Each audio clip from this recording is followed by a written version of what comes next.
Hello friends, welcome to Jayanthi Samayal. இன்றைக்கி நம்ம சமையலில் சோகன் அல்வா தாங்க செய்ய போகிறோம். இது வந்து ரொம்ப ஈஸியாக சீக்கிரமாக நல்லா டேஸ்ட்டாக நல்லா செஞ்சிடலாம். இது பார்த்திங்கன்னா நம்ம பழைய காலத்தில் நம்ம கேட்பரி சாக்லேட்லாம் சாப்பிட்டோம்ல, கொஞ்சம் கடுக்குன்னு இருக்கும்ல, அந்த மாதிரி அந்த டேஸ்ட்டில் இருக்குங்க. ரொம்ப இதுக்கு வந்து விலை அதிகம்லாம் செலவாகாது. நம்ம கடையில் போய் வாங்கினோம்னா ரொம்ப அதிக செலவாகும். வீட்டில் செஞ்சோன்னா ரொம்ப சிம்பிளாக கம்மி இதிலே செலவுலேயே நம்ம செஞ்சிடலாங்க. இப்போ இந்த மாதிரி எடுத்திங்கன்னா நீங்கள் நல்லா உடச்சி சாப்பிட வசதியாக இருக்கும். இல்லைன்னா இந்த மாதிரி திக்காக இருந்ததுன்னா நீங்கள் வந்து கடித்து தான் சாப்பிட்ணும். அந்த மாதிரி நம்ம சாக்லேட்லாம் கடித்து தான் சாப்பிடுவோம்ல, அந்த மாதிரி இருக்கும். வாங்க இந்த சோகன் அல்வா எப்படி செய்யலாங்கிறத பார்க்கலாம். இப்போ நம்ம அல்வா செய்கிறதுக்கு முன்னாடி ஃபஸ்ட்டு நம்ம செய்ய வேண்டியது என்னன்னு கேட்டிங்கன்னா, இந்த கப்பில் தான் நம்ம ஊற்றி வைக்க போகிறோம். இந்த கப்பு இந்த கிண்ணங்கள்லாம் ஊற்றி வைக்க போகிறோம். அதில் ஃபஸ்ட்டு நம்ம நெய் தடவிக்கலாம். நீங்கள் விருப்பப்பட்டால் அந்த பிளாஸ்டிக்கு டம்ளரில் போடுங்க. இல்லை அந்த பேப்பர் பிளேட்டு பிடிக்கலை அப்படின்னா நீங்கள் சில்வர்லேயே போட்டுக்கலாம். இது வந்து ரொம்ப ஈஸியாக எடுக்கிறதுக்கு வரும். அதனால தான் நான் இதில் போடுறேன்.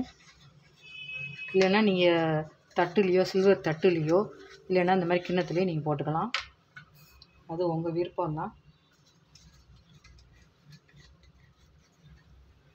அதே மாதிரி இந்த சின்ன கிண்ணத்துலேயும் தடவிக்கலாம். இப்போ இந்த நெய் தள்ளுற கப்புலேயும் இந்த கிண்ணத்துலேயும் நம்ம முந்திரியும் பாதாமும் சேர்த்துக்கலாம். இப்படி சேர்க்கறனால பார்த்திங்கன்னா நமக்கு வந்து நல்ல ஒரு ரிச்சு கிடைக்கும். ஒரு முந்திரி ஒரு பாதாம், முந்திரி வந்து இப்படி திருப்பி வைங்க. இந்த மாதிரி இது கீழே இருக்க மாதிரி வைங்க. அப்போ தான் நம்ம பார்க்கும்போது நல்லாயிருக்கும்.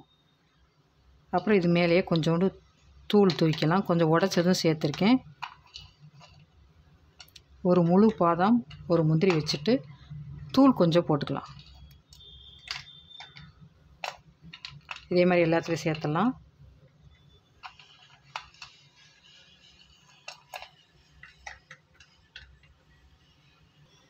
இப்போ பாருங்கள், எல்லாத்துலேயும் போட்டாச்சு. இதை ஃபஸ்ட்டு நம்ம ரெடி பண்ணிக்கிட்டால் தான் நம்ம அல்வா செஞ்ச உடனே நம்ம ஊற்றணுங்க. இல்லைன்னா கொஞ்ச நேரம் விட்டோம்னா அப்படியே கெட்டியாயிரும். நம்ம அப்புறம் ஊற்றவே முடியாது. அதனால் இது ஃபஸ்ட்டு ரெடி பண்ணிக்கலாம். இப்போ வாங்க சோகன் அல்வா எப்படி செய்யலாங்கிறத பார்க்கலாம். இது இப்படியே ஓரமாக இருக்கட்டும். இப்போ நம்ம வந்து பால் பவுடரும் மைதா மாவும் நம்ம கலந்துக்கிட்டோம் அல்வா செய்கிறதுக்கு. மைதா வந்து ஒரு 4 ஸ்பூன் சேர்த்துக்கிறேங்க.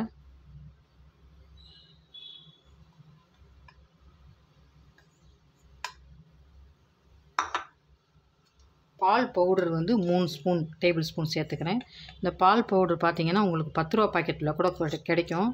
அதில் கூட நீங்கள் வாங்கிக்கலாம். நிறையா வாங்கி வேஸ்ட்டாக தேவையில்லை. ஒரு 10 ரூபா பாக்கெட்லேயே கிடைக்குங்க ஈஸியாக. இந்த பால் பவுடர் சேர்த்துக்கலாம். 3 டேபிள் ஸ்பூன் வந்து இந்த ஸ்பூனில் வந்து 3 டேபிள் ஸ்பூன் வந்து பால் பவுடரும் 4 டேபிள் ஸ்பூன் வந்து மைதாவும் சேர்த்துருக்கேன். இப்போ எல்லாத்தையும் இது நல்லா கலந்து விட்டுக்கலாம். அவ்வளோதான். இப்போ வந்து அல்வாவுக்கு வந்து மாவு ரெடி ஆயிடுச்சு. இந்த அளவுக்கு தான் செய்ய போகிறோம். இதுக்கே இந்த கப்பு எல்லாமே கரெக்டாக இருக்கும்.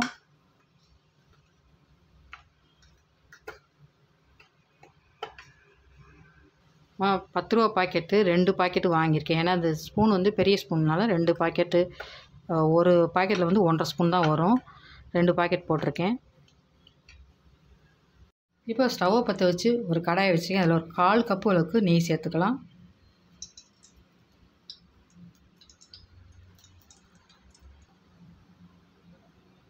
இப்போ நெய் சூடானவுடனே 1 கப்பு அளவுக்கு சுகர் சேர்த்துக்கலாம்.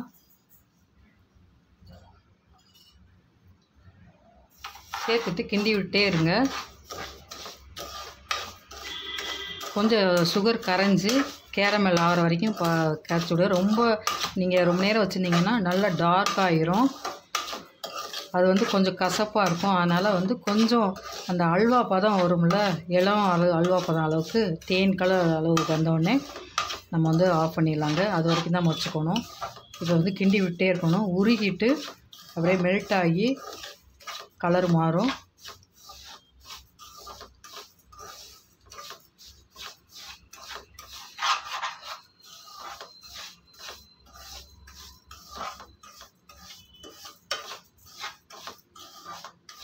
தண்ணியெலாம் எதுவும் ஊற்றக்கூடாது. இந்த நெய்யிலே தான் நம்ம கிண்டி விட்டே இருக்கணும்.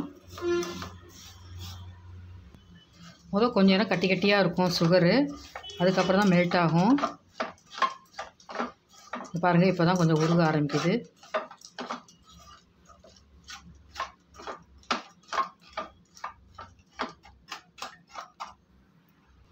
இப்போ பாருங்கள் நல்லா கரைஞ்சிச்சு. இப்போ வந்து ஸ்டவ்வில் சிம்மில் வச்சுக்கலாம். சிம்மில் வச்சுக்கிட்டு இன்னும் கொஞ்சம் கலர் மாறி வரணும். ரொம்ப கலர் மாறக்கூடாது. நல்லா கரைஞ்சி கொதித்து ஒரு கலர் மாறினோடனே நம்ம வந்து ஸ்டவ் ஆஃப் பண்ணிடணும். ரொம்ப ஈஸியாக அந்த ஸ்வீட் செஞ்சிடலாங்க. ஒரு 10 நிமிஷத்தில் செஞ்சிடலாம். எல்லாம் ரெடி பண்ணிட்டிங்கன்னா இது கிண்டுற நேரம் ரொம்ப கம்மி தான். இப்போ பாருங்கள், ஒரு தேன் கலருக்கு வந்திருக்கு.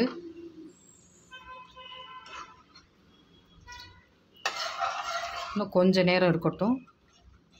நான் ஸ்டவ்வில் நல்லா சிம்மில் வச்சுட்டேன். ஹையில் வச்சிங்கன்னா உடனே கலர் மாறிடும். ரொம்ப டார்க் கலராக ஆயிரும். டார்க் கலர்னால் நான் டார்க் சாக்லேட்டு டேஸ்ட் இருக்கும், கொஞ்சம் கசப்பாக இருக்கும். அது விருப்பப்பட்டவங்க இன்னும் கொஞ்சம் கலர் மாற வரைக்கும் நம்ம வெயிட் பண்ணிக்கலாம். இப்போ பாருங்கள், இது ரெடி ஆயிடுச்சு. நம்ம வந்து ஸ்டவ்வை ஆஃப் பண்ணிடலாம். ஸ்டவ்வை ஆஃப் பண்ணிவிட்டு இந்த நம்ம கலந்து வச்ச மைதாவும் பால் பவுடரையும் சேர்த்துக்கலாம். சேர்த்துட்டு கிண்டி விட்டுட்டே இருங்க.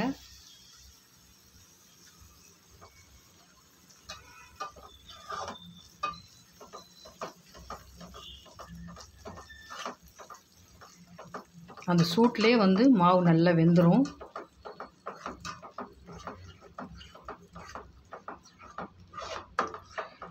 பாருங்கள், நல்லா மாவு நல்லா ஒன்று சேர்ந்து வந்துருச்சு. நீங்கள் ரொம்ப நேரம் அப்படியே கிண்டிகிட்டே இருந்தீங்கன்னா இதுலேயே வந்து கலர் மாறதுக்கு சான்ஸ் இருக்குது. அப்படி தூக்கி ஊற்றிங்கன்னா அப்படியே மடிப்பாக விழுவணும். அப்படியே ரிப்பன் மடிப்பாக விழுவணும். அந்த மாதிரி இது கரெக்டான ஸ்டேஜ். நல்லா கலந்துட்டு இப்போ நான் நெய் தடவிக்க கப்புலெல்லாம் நம்ம ஊற்றிடலாம். ரொம்ப நேரம் ஆகிடும்னா கெட்டியாகிடும், நம்மளால் ஊற்ற முடியாது. கப்பில் கொஞ்சம் கொஞ்சமாக ஊற்றிக்கலாம். நிறைய ஊற்றாதீங்க, கொஞ்சம் கொஞ்சமாக ஊற்றிக்கோங்க.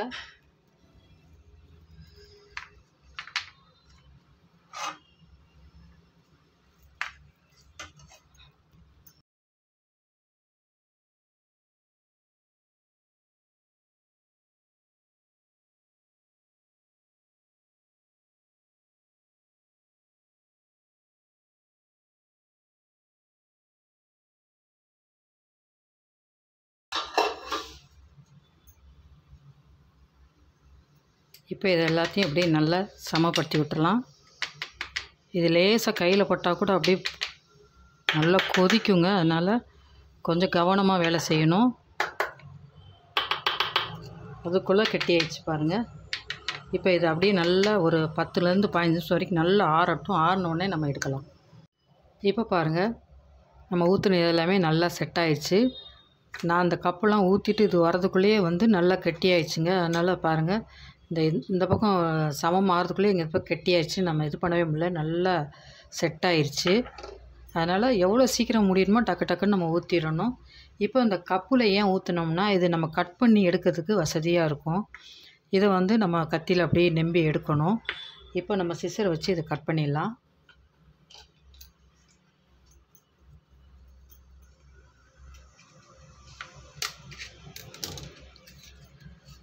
இப்படியே கட் பண்ணிவிட்டு பிச்சு எடுத்திங்கன்னா அழகாக வந்துடுங்க. சூப்பராக நல்ல ஒரு 15 நிமிஷத்தில் அருமையான ஒரு ஸ்வீட் செஞ்சிட்டோம். இது வந்து சோகன் அல்வான்னு இது பேர். ரொம்ப அருமையாக இருக்கும். டேஸ்ட் பற்றி நம்ம வந்து பழைய கேட்பரிஸ் சாக்லேட்லாம் சாப்பிட்டுக்கோம்ல, கடுக்குன்னு இருக்கும்ல, அந்த சாக்லேட் டேஸ்ட்டில் இருக்குங்க. நீங்கள் வந்து இன்னும் கொஞ்சம் டார்க்காக வேணும்னா இன்னும் கொஞ்சம் நேரம் வச்சுருந்தீங்கன்னா டார்க் ஆயிரும். இப்போ இதே மாதிரி எல்லாத்தையும் எடுத்துடலாம். இந்த கிணத்துல இருக்கிறதையும் எடுத்துடுறேன். இதை வந்து கத்தி வச்சு லைட்டாக நெம்புங்க. இது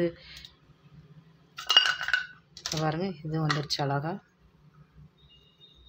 ஒன்றுமே மெலிசாக எடுத்திங்கன்னா உடைக்கிறதுக்கு வசதியாக இருக்கும். இல்லைன்னா நம்ம கடித்து தான் சாப்பிடணும். கொஞ்சம் திக்காக இருந்தால் நம்ம கடித்து தான் சாப்பிட முடியும். அதனால் நீங்கள் அப்படியே உடச்சி சாப்பிட்றதா இருந்தால் மெலிசாக ஊற்றிக்கோங்க. இப்போ இது எல்லாத்தையும் கட் பண்ணி எடுத்துடலாம். இப்போ நான் செஞ்சிட்ருக்கும் போதே கையில் லேசாக பட்டுருச்சுங்க. அப்படியே சூடு பயங்கரமாக கையே அப்படியே பொத்து போகிற மாதிரி ஆயிடுச்சு. அதனால் ரொம்ப கேர்ஃபுல்லாக செய்யுங்க. எனக்கு வந்து கொஞ்ச நேரம் அப்படியே ஐஸ் கட்டி வச்சுட்டு இப்போ தான் வந்தேன். அதனால் கொஞ்சம் கேர்ஃபுல்லாக செய்யணும். ஏன்னா அது வந்து நல்ல பாகாட்டம் ஆயிடுது இல்லையா, அதனால் கையில் போட்டோன்னா பொத்தே போயிடும்.